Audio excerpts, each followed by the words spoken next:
Hello guys, welcome to my channel T something, and in this video tutorial I will gonna show you how to fix our Windows 11 auto typing keyboards and typing wrong letters keyboard problem. So how can fix this type of error?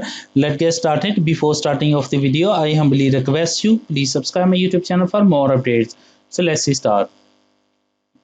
Okay guys, the first method is that first of all going to your settings of your Windows, go to your troubleshoot, click on other troubleshooters, scroll down and run the keyboard. Click on run. After that, close it. I hope your problem is fixed, but if your problem is still, then you can try a second method. The second method is that in the search box type a device manager, open device manager,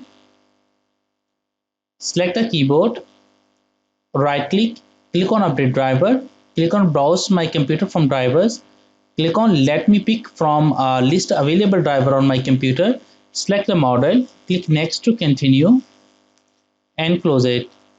After doing this step, I hope your problem is fixed. But if your problem is still, then you can try a third method. The third method is that in the search box type a device manager, open device manager, select a keyboard, right click, click on uninstall the device. After uninstalling the device, restart your computer, and I'm sure that after restarting your computer, your problem is fixed. I hope this video is helpful for you. Thanks for watching and please subscribe my YouTube channel.